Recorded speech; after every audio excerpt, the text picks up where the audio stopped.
Pemirsa, kita akan lanjutkan kembali perbincangan. Prof, untuk ataupun pasca adanya statement dari perwakilan PBB di Indonesia, menurut Anda kenapa ini harus ditindaklanjuti dengan tegas? Karena kemudian ada yang berpandangan ini kan merupakan sebuah komentar yang diplomatis, bukan sebuah bentuk resolusi PBB. Kemudian ada yang juga menilai ini kan komentar ataupun pernyataan yang tidak melanggar kedaulatan. Bagaimana tanggapannya? Ini kan di Indonesia KUHP yang sudah disahkan oleh DPR ini kan sedang mengalami ya pro dan kontra.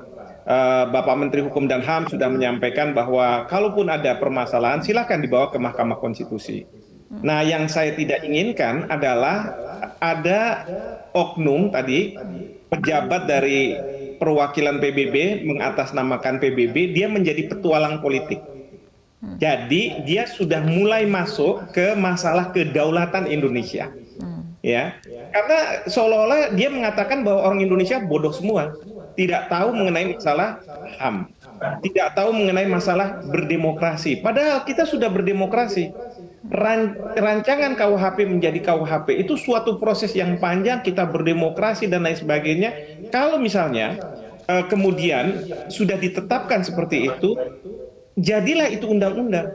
Saya pertanyakan, ketika Mahkamah Agung di Jepang melarang perkawinan sejenis, apakah pejabat perwakilan PBB di sana berkomentar? Ketika aborsi di Amerika Serikat dipermasalahkan, dikontraversikan, katakanlah begitu, apakah pejabat PBB di sana mempermasalahkan?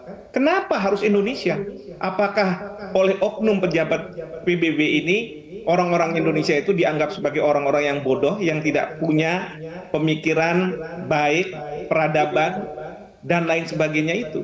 Jadi menurut saya ini tidak patut yang disampaikan oleh kepala perwakilan PBB di Indonesia.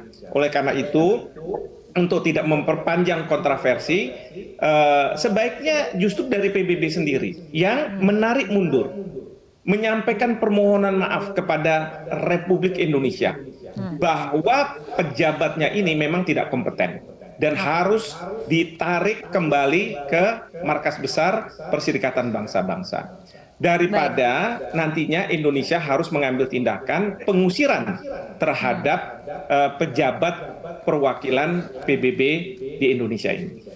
Baik, Pak Irfan, apakah tuntutan seperti ini yang diinginkan oleh pemerintah, ada permohonan maaf khusus dari PBB?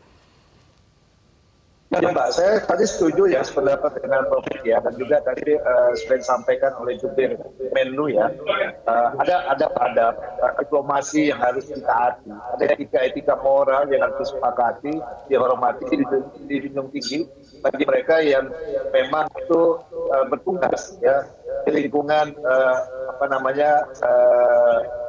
kerjasama diplomasi luar negeri. Nah, saya melihat oknum ini tidak mematuhi ya tata krama, etika, adab diplomasi itu ya.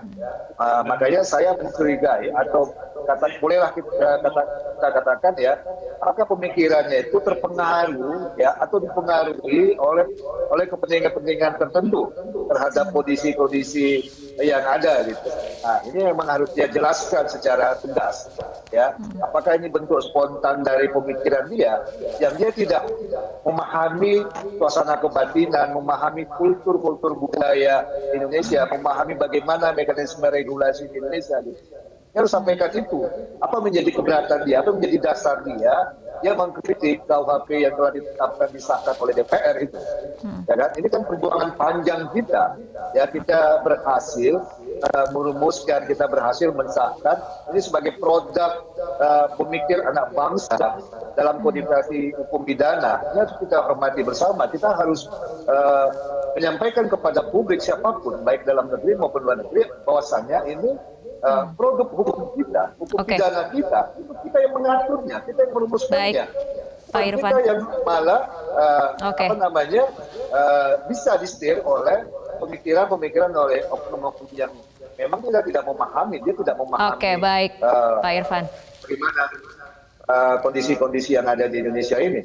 Baik, kita tunggu bagaimana apakah nantinya akan ada respon dari Sekjen PBB pasca kemudian statement yang dikeluarkan oleh pejabat perwakilan PBB di Indonesia ini terkait KUHP. Kita tunggu saja bagaimana kelanjutannya. Baik, terima kasih Profesor Hikmahanto dan juga Bapak Ade Irfan Pulungan telah berbincang bersama kami dalam Prime Time News untuk malam hari ini.